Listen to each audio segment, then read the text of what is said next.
Here is a Philips LED light bulb. This came to me in a vintage light fixture I bought recently. I don't use LED lighting in my house. I've tried probably hundreds of different models at this point over the last 10 years, and the overwhelming majority of them, I would say 95% or more, all give me a headache. So for whatever reason, my eyes do not allow me to use LED bulbs.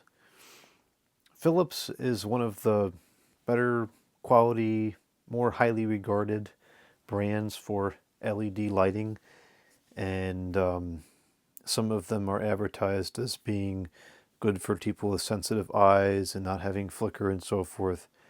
I have zero expectation of being able to use this bulb or finding it satisfactory, because I've tried a handful of Philips bulbs, including those marked as eye care and ultra definition and all these things that are supposed to be good for people like me that get a headache from them.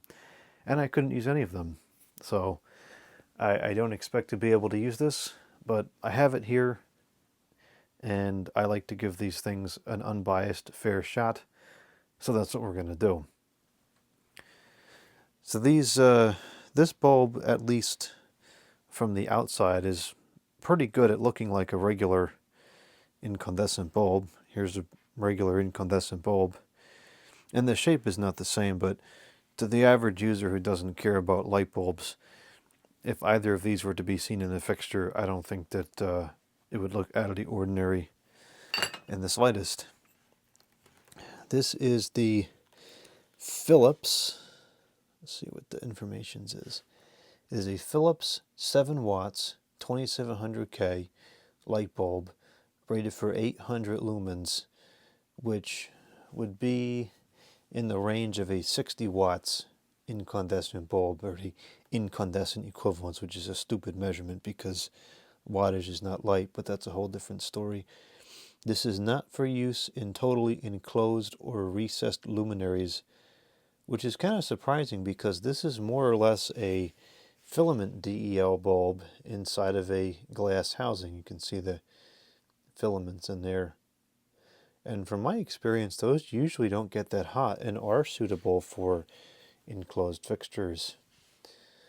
Next, it has some icons of various different, looks like weather conditions, the sun maybe.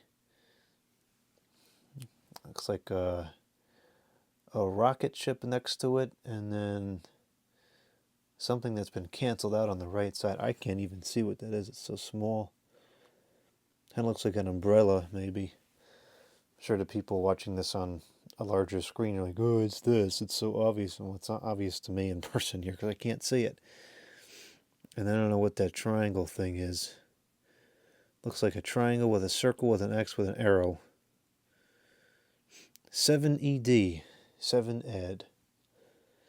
Made in the China 929001315, whatever that means. And it's rated for 100 milliamps of current. Well, let's go ahead and put this bulb into a lamp holder and see how it works. Probably poorly. Here's the lamp holder we're going to use.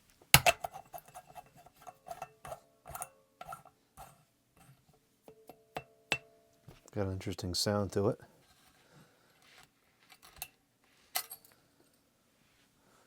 Oh, that's a pleasant surprise. Huh. Power information. 0.07 the amps. 5.8 the watts. 5.8 gigahertz, cordless telephone. And 0.63 the power factor, which is not great, but I've seen a lot worse. 117.8 the volts. Well, this is absolutely fascinating to me. I am looking right at this thing and I don't see anything wrong with it. I don't see flicker. It doesn't feel harsh. I don't see anything weird about the color rendering. Yeah, I can't detect... Well, I can detect a little bit of flicker if I really look for it, but it's not obvious. Let's see if any banding shows up on the camera. Yep, there is some banding showing up on the camera. So I bet this bulb says flicker free on the package. And that's bogus because it's obviously flickering. Now, if I'm just looking at it, normally here in the room, I really don't see any flicker. If I move my hand around over the top of it, I can see a little bit of flicker, but not very much. Even moving my hand around the back here, I don't really see any flicker. Some of these bulbs are so bad, if you're watching on the video, you'll see like my hand comes like flashes in the light because the flickering is so bad. This is super reasonable. I am shocked by this.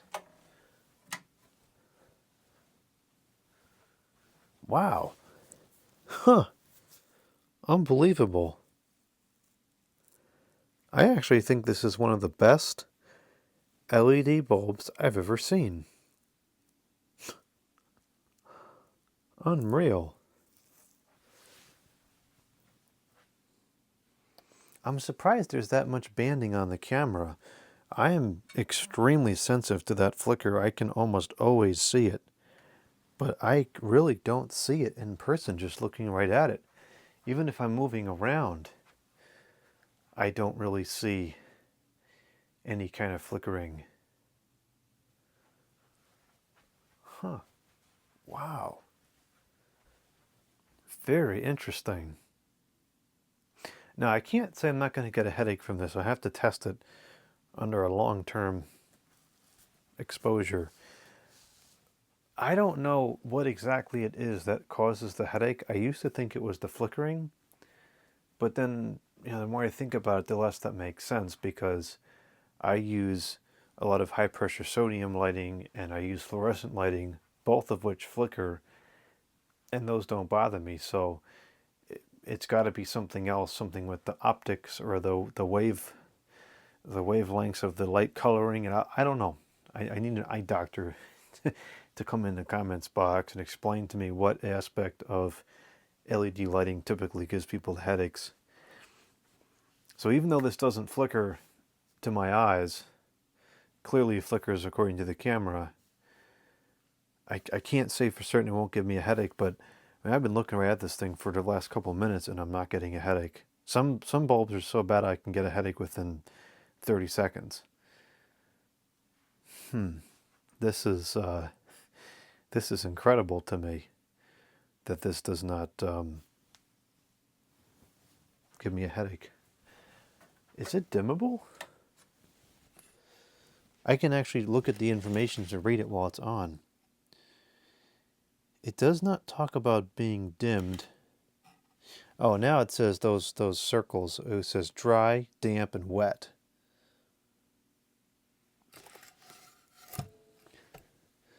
It's a little bit warm, but not too bad. Let's plug this into a dimmer and see if it dims. This dimmer I'm going to use is a very good quality. This is a voltage regulating dimmer. This is not a typical light dimmer, so it might work with this, but not a regular cheapo light dimmer. Let's see.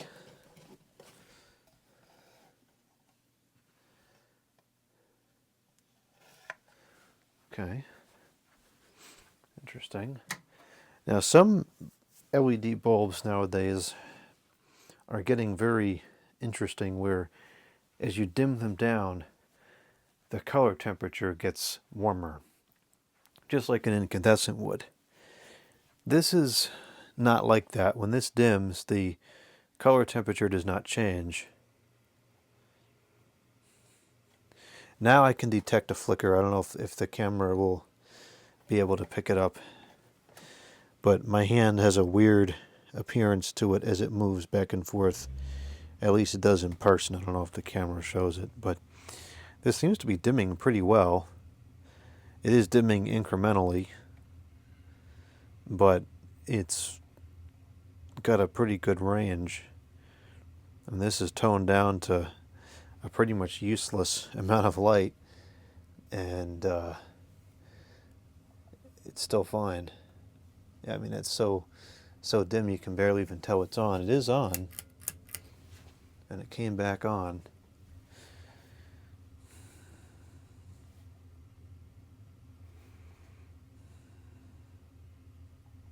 It seems to be perfectly stable at these lower voltages. I can start to detect a touch of flicker, but it's still not bad. Now the disappointment, of course, is that a lot of times you dim down the lights to get that warmer yellowish glow that you would get with an incandescent. You don't get that with this because the color temperature doesn't change in a diode as the voltage goes down. But in concept, does it get brighter and dimmer? Yeah, I would say this is dimmable. It seems to be pretty stable at all brightness levels. Now again, this is not a regular light dimmer, so if you put this into a light dimmer, it will behave differently possibly. But on this controller, a voltage regulating control, it is totally dimmable. I actually like this one better than this Cree bulb that I just tested before this video. This one's broken, but these are generally regarded as among the best LED bulbs. Got a full-on metal heatsink and everything down here. I like this one better. I think this one is less harsh. I think the coloring is a touch better. I think the color rendering is a touch better. The physical appearance is better, of course, because this one obviously is not a regular bulb, but this one looks very much like a regular bulb.